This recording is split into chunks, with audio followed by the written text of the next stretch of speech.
இங்கேருந்து பாதை ஸ்டார்ட் ஆகுது. சிமெண்ட் பாதை ஸ்டார்ட் ஆகும். வெளியே போனால் வனப்பத்திரம் போகலாம்.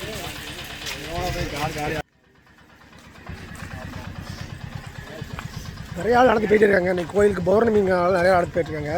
நம்மளும் போய் கோயிலை பார்க்கலாம்.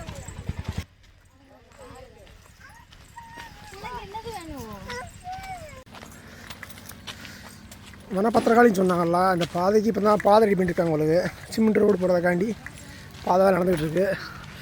சுற்றி பாருங்கள், மலை அப்படி மலை அடிவாரத்துலாம் கோயிலே அமைஞ்சிருக்கு.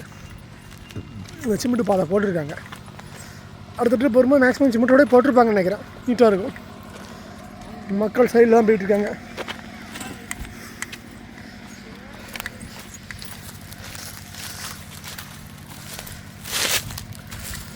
மக்கள் உள்ள புந்து போயிட்டு இருக்காங்க காட்டுக்குள்ள.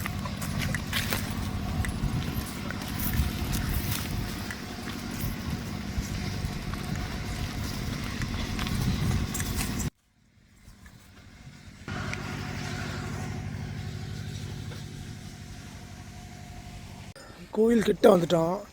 சைட்லலாம் மின்வேலி போட்டிருக்காங்க, வனவங்களை வரக்கூடாதுன்னு சொல்லிட்டு நிறைய இடத்துல. பாதி தூரத்துக்கு மேலே சிமெண்ட்டோடய போட்டிருக்காங்க. இன்னும் பாதி சிமெண்ட்டோடு போட்டு முடியலை. பாதிக்கு மேலே சிமெண்ட்டோடய போட்டிருக்காங்க. ஃபஸ்ட்டு வரும்போது ஆஃப் ரோடு மாதிரி வெறும் கல்களாக அடைஞ்சி, தண்ணி போகிற பாதை அரிச்சுன்னா அப்படி இருக்க வெறும் கூழாங்கல் மாதிரி கல்களாக அடைஞ்சி.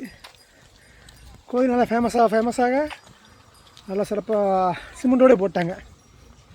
சூப்பராக இருக்குது கோயில். இப்போ கிட்டவே பார்க்கலாம். கோயில் என்ட்ரன்ஸ் வந்துட்டான்.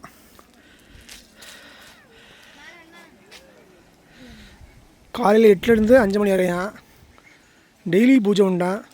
5 மணிக்கு மேலே பக்தர்கள் அளவு கிடையாதான். மாலை 3 மணிலேருந்து 5 மணி வரை, காலை 10லேருந்து 1 வரை. காடுங்கால பிளாஸ்டிக் பொருட்களை மேம்படுத்த மாட்டிருக்காங்க. இங்கேயே கடை இருக்குது, பத்தி சோடு எல்லாமே இருக்குது. என்ட்ரன்ஸில் ஒரு பிள்ளையார் கோயில், பிள்ளையார் இருக்காப்புல. இங்கே தான் வனபத்திரகாளி அம்மன் இருக்காங்க. கிட்ட போய் பார்க்கலாம். மக்கள்லாம் சாமி கும்பிட்டுருக்காங்க.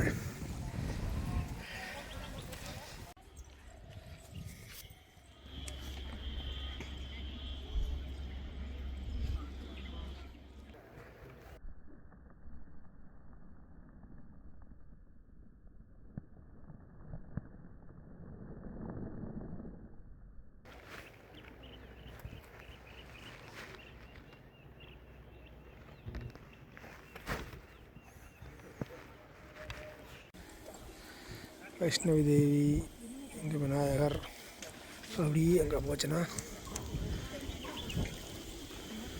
வனபத்திரகாளி அம்மன், அந்த பக்கம் சுடலை மாடன், அதுக்கு மேலே சிவன் இருக்காப்புல.